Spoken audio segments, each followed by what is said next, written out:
grape, I juice it up a little bit with my hand, and I let her do it like this. So she just licks it. She'll lick it, but she'll eat it right away if you let her. But if you give it to her this way, you can get her attention for much longer. She's not allowed to have a lot of grapes because there's a lot of sugar. Their main diet is bamboo, and bamboo is a high roughage diet, so they don't do well with a lot of sugar. Come on over here. Okay, put that in your hand, juice it up a little bit. Might snag. Hey, you got my finger. Ow. Come here. Over this side. Over this side. I'll keep her hand busy. Just knock her hand away if she's. Go ahead. I'll keep her paw from. So I'll just keep taking it from my hand. I don't know if you're going to stand on that snow, you'll fall off, huh? Want to try petting her? I'll hold her. Yeah, you can pet her. Oop, and drop the grape. Thanks. Will she still eat it? Oh, yeah. Go ahead. Dang it.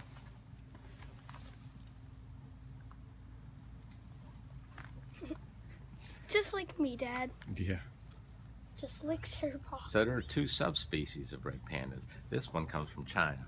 There's another one that, if you go further west, you go into Bhutan and Nepal, there's another subspecies. Some scientists are trying to make it a separate species.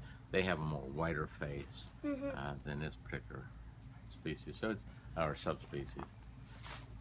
Now she has a little bit of fur loss on her tail. You can see it looks a little funny, and it's because her hormones, she has an overproduction of hormones, and we're giving her some medication. She gets a shot this week, I think, coming up. Once a month. Yeah, well, maybe, no, that's right. It's at the end of February. Hello. You're done. She just burped. Is that a burp? She sometimes, this time of year, sometimes she starts talking. Hey, that's why I didn't wear my down coat, because she's going to tear into it. I said, I'll wear that, she'll just rip it open. We'll get her to go over this way. There you go. Go stand next to her. Stand next to her. I'll hold her head up. Here, up. They only stand up for about 10 seconds. Oh, really? I learned Ow. it online. It was teaching us thing to claw me, man. Gotta get the boss. Just watch, she'll snag your jacket. That's the one thing that when she wants attention, she'll reach out. They have semi-retractable claws, not like a cat where they can pull them all the way in. They can pull them back a little bit. But when they want attention, she'll come over and she will grab you. Sometimes I'll be talking. She'll come behind me, grab my jacket, and pull me backwards. And, you know, it's not that she's trying to hurt you. She's not like this. I'm surprised as cold as it is. I didn't think they'd be this active. They don't let, I guess I'll rephrase that. They don't mind the snow. I don't know if they like it or not. I got a dog that loves the snow, so, you know, maybe she loves the snow too. Oh, she smelled something that made her nervous. She got a scent of something. When that snow first came down, she was out here playing in it. She was what? Out here playing in it. Oh, yeah. Sticking her face in snow, having a good time. Now, we're going to redo some of these trees were put in, and they're starting to get weak. So we're going to redo this into similar to what we have inside, so the climbing structure won't, break down, because it's starting to get, you'll see fungus growing on the branches. So you got to be aware that she's getting heavy enough on some of these smaller branches, she might even crack them. So we're going to change that in a few. What's the matter, kiddo? Yay, you're getting my exercise. All right. She's crazy. A little beggar. How can you say no, right? Too many grapes. Freezing. My feet are freezing. My feet are freezing. That's all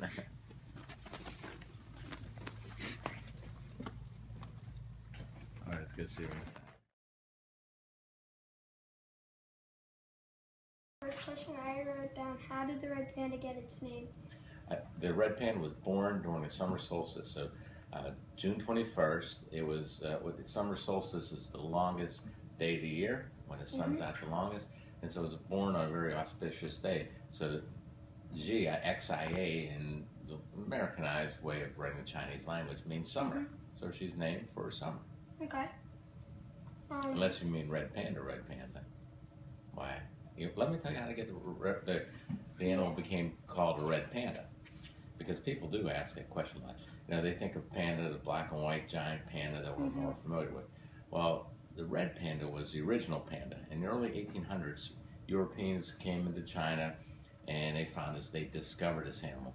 The animal was known by the locals there. The Chinese people knew the animal, and they had a name for it, and they asked, the Europeans asked the Chinese, what do you call this animal? So they said something similar to panda. And so they called it a panda. About 45 years later, different Europeans came upon a giant panda. They found that, it ate bamboo. The red panda, the original panda, ate bamboo. They thought they were related. So they called the greater panda was the original name for the giant panda, and then the lesser panda was the original name for the red panda. And it's sort of didn't sound very flattering to be called lesser. So at some point they named after the coat pattern. The giant panda and the red panda are not even related to each other. The red panda is on the evolutionary link all by itself, and the giant panda is just another bear species. It's one of 7 species of bears. Okay, for my second question I have, where did the red panda originate from? So this particular animal was born in captivity, and it was born at the Fargo Zoo, Red River Zoo in Fargo, and its parents actually came from Japan, from the zoo in Japan, and so genetically it's a very valuable animal. But this particular subspecies is found in China. It's found in the mountains of China. 1 second, that's me. 90, go ahead, 90, go ahead. Hey, next time you're in your office, could you send me your guys' schedule for February? 10-4. Sorry about that. So, what was the question again? Where did the red panda originate from? Okay, so this particular species, it comes from China. Live up in the mountains, bamboo forests. They live up to elevations of 14,000 feet. It's pretty cold up there. You saw today we were outside, and it's about 13, 14 degrees, and she's running around and having fun in the snow.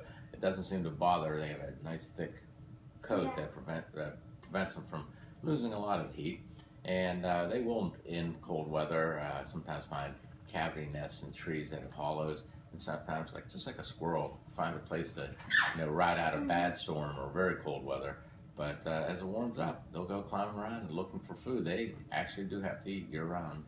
They don't hibernate like some of our animals in Pennsylvania. Excuse me. Okay, what is the red panda's habitat or climate? So the climate, again, it varies with the seasons in China, but they can take temperatures that go down probably as cold as 5 degrees and not be affected by them. Here in our climate, we have to be careful that they don't get overheated. So if it's over 75 degrees, they can be out if they choose to be out, but we always give them access to air conditioning and keep that room air conditioned until about 68 degrees. In the wild, they'll seek shade, they'll seek colder places. If they get overheated, they'll quit moving as much.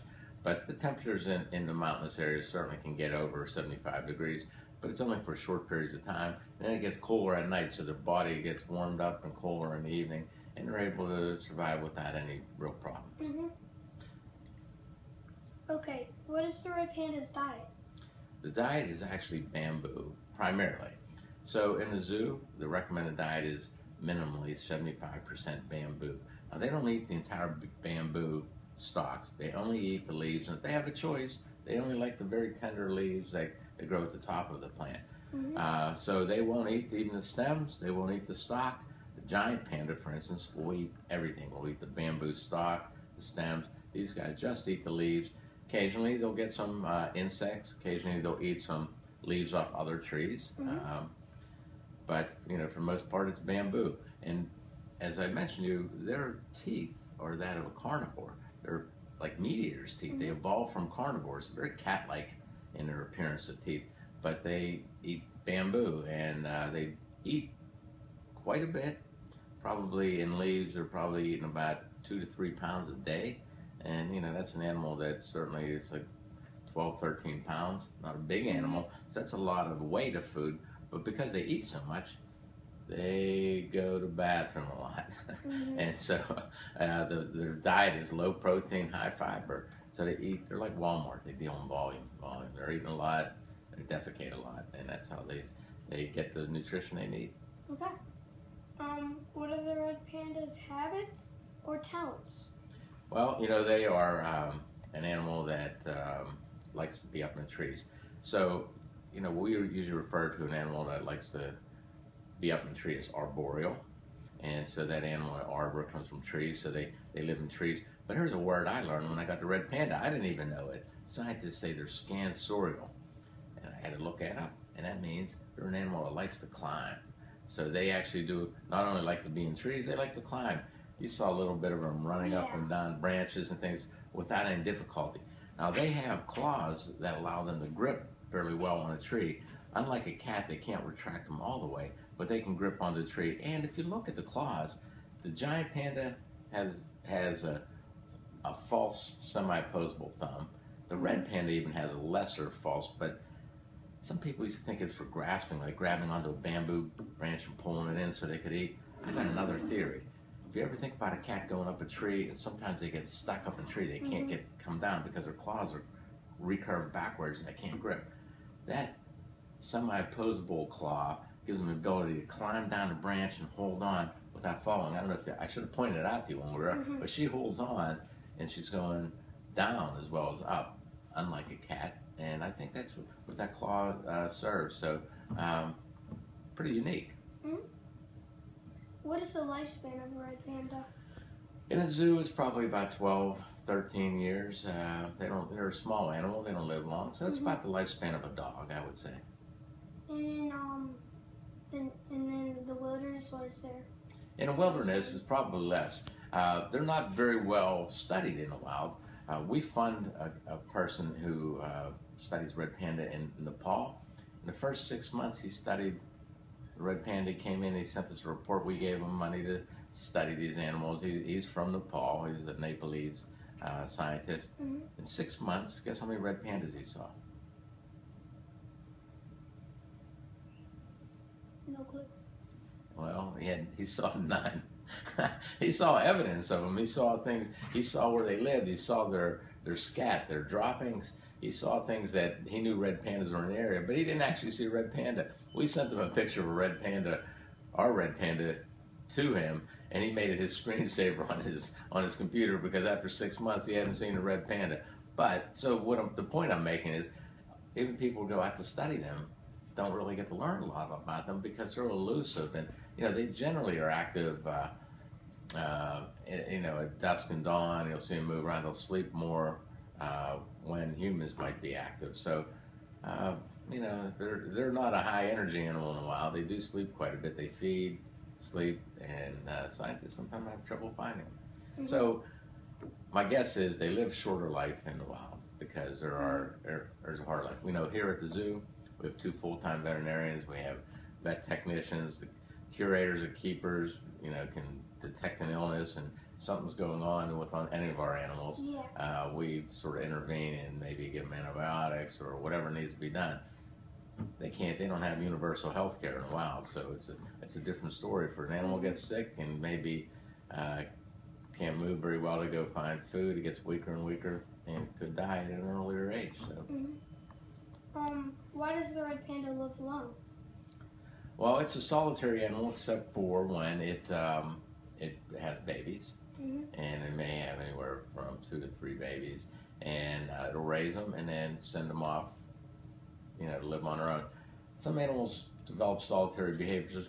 There's no real advantage maybe to living in a group for red panda because as far as a food source, it's looking for bamboo. Think about a wolf. In a wolf pack, there's an advantage of living in a group because they can hunt collectively and be more successful hunting and getting food in a group. There's no real advantage for panda because it's just going to go out and find. As a matter of fact, you're competition. If I come on a bamboo and you're eating it, then there's less bamboo for me. So that may be why they're solitary. Yeah. My final question. Why do poachers hunt the red panda? Well, they hunted them for their pelage, or their coat, their fur. It's actually stopping a little bit. But there are still people that poach Yeah. them, and that's, you know, kind of interesting from when I told you that the scientists can't find them, but poachers can find them.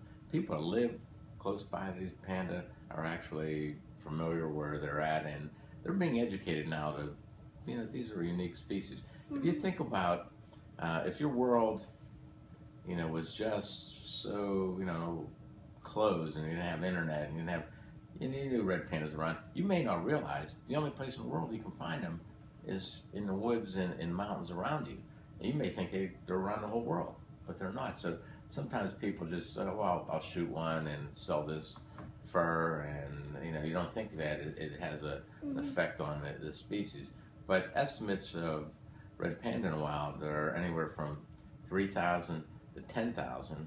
So it tells you, again, scientists don't know a lot about them, but either way, 10,000 is not a lot, and certainly 3,000 isn't at all. But habitat destruction is going to be a bigger issue than poachers, because they're going to, you know, if they don't have the bamboo, they don't have the places that they can eat and then migrate and find a mate. You know, we see it sometimes here in the United States, for instance, with the Florida panther.